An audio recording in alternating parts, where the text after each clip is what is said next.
Selamat pagi teman-teman. Di hari yang cerah ini saya akan menuju ke satu area di Yogyakarta bagian barat dengan view yang sangat bagus. Ayo teman-teman, ikuti saya ya.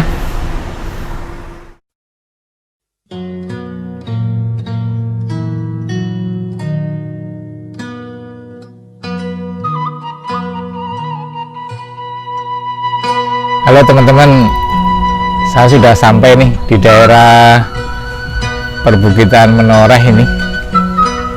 Sangat bagus gitu ya, sawah, ada tebing-tebingnya, ada pegunungannya, sangat-sangat indah teman-teman sekalian. Nah, saya hari ini kepingin melanjutkan dari yang kemarin saya cerita tentang vaksinasi COVID teman-teman, khususnya nanti hubungannya dengan donor tentu saja gitu ya teman-teman. Jadi ada saya ingin cerita dulu tentang proses vaksin itu ya teman-teman. Ini saya sederhanakan. Jadi proses vaksin itu kan sebenarnya upaya kita untuk memacu atau merangsang sistem atau respon kekebalan tubuh seseorang. Jadi maksudnya kalau seseorang yang belum punya kekebalan, maka kalau kita rangsang dengan sesuatu zat begitu, atau namanya antigen nama kerennya, maka tubuh ini akan berupaya untuk membentuk zat kekebalan, atau sekarang kerennya disebut sebagai antibodi. Demikian juga untuk vaksinasi COVID. Jadi seseorang itu karena belum memiliki kekebalan, yang padahal kekebalan ini kita akan harus butuhkan kalau kita akan terinfeksi misalnya atau menjadi sakit, maka kita akan dipacu atau akan dirangsang untuk memproduksi zat kekebalan. Nah, caranya bagaimana? Caranya dengan memberi vaksin. Nah, jadi vaksin itu adalah sesuatu yang diproduksi atau dibikin untuk membuat seseorang menjadi pemiliki daya kekebalan gitu teman-teman. Makanya pemberian vaksin COVID ini juga upaya untuk merangsang atau memacu seseorang yang tadinya belum punya zat kekebalan akan memproduksi zat kekebalan untuk melawan kalau ada virus COVID yang masuk gitu teman-teman. Sehingga harapannya dia tidak menjadi terserang oleh virus COVID tersebut. Jadi teman-teman, itu prinsip dasarnya. Nah, ini memang sebenarnya proses atau konsep vaksin kan konsepnya sudah sangat lama. Nah, cuman sekarang menjadi trending sekali karena kita sedang musim pandemi COVID-19 gitu teman-teman. Nah, kembali ke hal ini kan sepertinya di Indonesia sudah proses segera ya, kalau nggak salah hari ini sudah sepertinya katanya ada Bapak Presiden sudah divaksin hari ini katanya begitu ya. Jadi sudah mulai diberikan vaksin untuk seluruh rakyat Indonesia. Intinya adalah kita semua akan diberikan vaksin, disuntik teman-teman, bukan diminum, disuntik ya, divaksin. Tubuh kita harapannya nanti bisa membuat atau membentuk zat kekebalan seperti tadi saya ceritakan di awal gitu teman-teman. Nah, di Indonesia itu ada, kalau salah ada 6 macam vaksin yang diimpor dan ada 1 macam vaksin yang produksi merah putih, produksi dalam negeri kita teman-teman. Nah, kalau kita lihat, maka kalau kita baca di media sosial, di di koran, bahkan saya kemarin baca koran yang lucu sekali sebenarnya, bagi saya lucu ya. Kenapa saya bilang lucu? Karena di sana dituliskan ada satu penelitian katanya memberikan bahwa vaksin COVID akan mendatangkan efek samping, maaf ya teman-teman ya, ini ada pemanjangan, pemanjangan alat vitalnya katanya begitu sampai 3 cm. Waduh, kok sebenarnya ya sampai segitunya ternyata ya.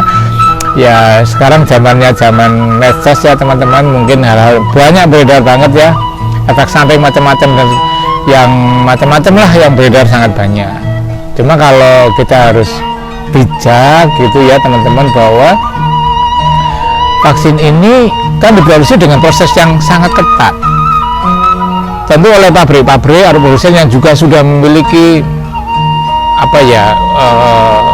jaminan mutu, jaminan keselamatan yang tentu sudah terstandar, mestinya kan begitu, nggak mungkin hanya dibuat asal-asalan kan mestinya begitu teman-teman. Oleh karena itu sebenarnya vaksin-vaksin ini juga diproduksi dengan tingkat mutu dan tingkat keselamatan yang baik, sebaik mungkin mestinya begitu. Nah, kemudian kalau orang bilang bahwa kalau begitu sebenarnya mungkin nggak ada efek samping, tetap mungkin. Yang namanya produk kemudian kita suntikan kepada seseorang, yang namanya efek samping tetap bisa akan terjadi. Cuman dari studi-studi, dari uji klinis yang sudah dilakukan kan mungkin dalam batas-batas yang bisa ditolerir begitu teman-teman. Memang isu-isu dan mungkin banyak sekali beredar. Tapi kalau saya ditanya apakah memang nggak ada efek samping, saya pikir memang ada efek samping.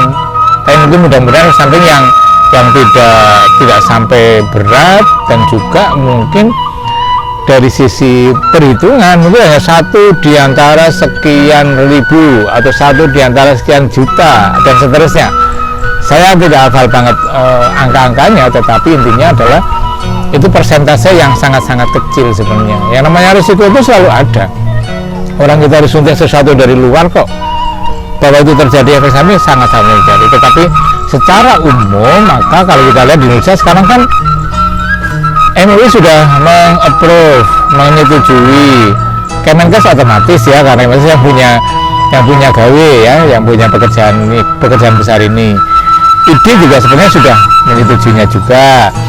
Kemudian sebagian, nah ini mungkin memang masih ada yang pro dan kontra juga, memang di tenaga medis ada yang kontra juga, sebagian masing-masing punya dasarnya masing-masing. Tetapi yang sebagian besar sekarang ikut, bahkan sudah membuat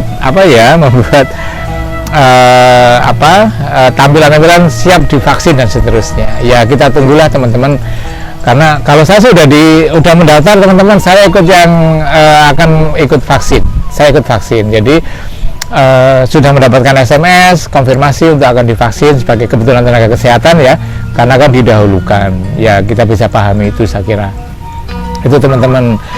Nah, saya melanjutkan yang dulu kemarin sempat saya sampaikan di di tayangan saya sebelumnya teman-teman, terkait dengan apakah orang yang divaksin itu misalnya dia pendonor gitu ya, dia pendonor darah yang sudah rutin dan seterusnya, kemudian dia divaksin, apakah boleh donor atau tidak. Nah, kemarin di tayangan sebelumnya sama juga pertanyaan-pertanyaan teman-teman, saya sudah mendapatkan beberapa pencerahan gitu ya, dari yang sudah saya baca, saya pelajari teman-teman sekalian, bahwa satu gitu ya, tidak ada alasan sebenarnya bahwa orang yang divaksin itu kemudian tidak boleh donor. Boleh nggak? Boleh, tetap boleh donor. Nah, ada satu pertimbangannya teman-teman, pertimbangannya adalah vaksin ini dibuat dari apa. Oh ya, tadi saya lupa belum cerita teman-teman, bahwa vaksin itu kan sesuatu yang dibuat untuk merangsang tubuh kita untuk memproduksi antibodi terhadap virus COVID. Sehingga apa? Sehingga barang yang atau zat yang disuntikkan itu juga harus mirip atau sama, tanda petik sama, atau mirip atau bagian dari virus COVID-19. Oleh karena itu kita harus melihat juga, akan membedakan jenis bahan yang dibikin atau dipakai. Setahu saya ada 2 macam vaksin yang dibuat dari virus yang dilemahkan.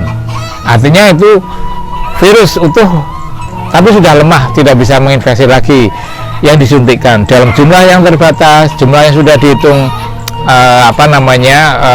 ketepatannya, sudah dilemahkan, sudah tidak aktif lagi, disuntikkan. Ada 2 macam vaksin. Tapi yang vaksin-vaksin yang lain bukan dari virus yang dilemahkan, tapi dari komponen virusnya, dari sebagian virusnya, dari potongan lah, gampangnya bahasa lainnya ya, potongan virusnya begitu yang disuntikkan. Nah, oleh karena itu saya mengambil dari salah satu pedoman yang sumber yang ada di negara yang sudah maju ya, di Amerika sana, American Association of Blood Bank, di ABB, menyatakan dia sudah mendasarkan juga kepada BPOM-nya sana ya, BPOM-nya Amerika, bahwa kalau seseorang pendonor divaksin dengan bahan vaksin yang merupakan komponen vaksin maaf ya teman-teman, salah, komponen virus dari proteinnya, pecahannya gitulah ya, gampangannya cerita saya itu, maka sebenarnya tidak ada batasan untuk kemudian donor, boleh donor, tidak ada masalah sama sekali itu teman-teman. Nah, perhatian sedikit kalau itu di vaksinnya yang disuntikan berasal dari virus yang dilemahkan, mereka menyetujui bahwa oke lah diberi tenggang waktu saja 14 hari gitu teman-teman. Nah, cuman saya melihat bahwa vaksin-vaksin COVID ini kan semuanya diberikan tidak hanya cukup sekali, biasanya 2 kali. Jadi sekali di awal, kemudian sekian hari lagi, ada yang 2 minggu, ada yang 3 minggu, disuntikan lagi, itu sebagai booster namanya, penguat ya, penguat supaya lebih kuat pembentukan antibodinya. Nah, artinya kalau itu jarak vaksin 1 ke vaksin 2 itu 2 minggu, maka kalau vaksin yang diberikan, vaksin yang bukan yang diproduksi atau dibuat dari virus yang dilemahkan, maka selesai sehari, 2 hari, 3 hari pun donor nggak masalah teman-teman, nggak ada masalah apa-apa gitu. Tapi kalau yang vaksinnya diperoleh dari atau dibuat dari virus yang dilemahkan, ya maka sebaiknya ditunggu 14 hari. Kalau sekarang misalnya vaksin ditunggu 14 hari, harus vaksin yang kedua booster, maka ya nunggunya 14 hari lagi, berarti kurang lebih total 2 kali 14 harinya 1 bulan gitu teman-teman, sebagai acuan. Karena kan dari vaksinasi yang pertama kan 14 hari, nah 14 hari ini pas mau vaksin yang kedua, maka harus ditunda lagi 14 hari. Itu kalau vaksinnya berasal dari vaksin yang vaksin dari virus yang dilemahkan. Tapi kalau dari bukan virusnya, sebagian besar bukan dari virusnya, dari namanya RNA-nya, dari protein tertentunya, itu ya nggak ada batasan itu. Mereka menyatakan demikian teman-teman. Jadi nggak masalah ya, nggak masalah untuk kemudian menjadi donor kembali, mendonorkan darahnya kembali.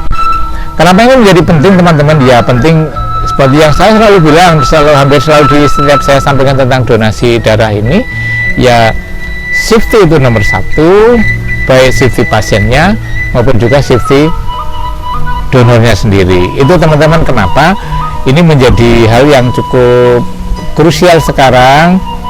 Bisa dibayangkan teman-teman, kalau misalnya seseorang yang habis vaksin tidak boleh donor 1 tahun misalnya, bisa dibayangkan nanti kebutuhan darahnya dapat dari mana? Nggak ada, semua orang nggak boleh donor. Nanti kasihan pasien-pasien yang harus butuh darah. Padahal di kita itu kan besar, di Indonesia mungkin kebutuhan darah hampir 3 juta 4 juta kantong per tahun ya. Di dunia itu 18,5 juta per tahun kantong ya, kantong darah. Jadi bukan main besar sekali. Jadi kalau semua divaksin nggak boleh donor, terus darahnya dari mana? Kasihan gitu teman-teman.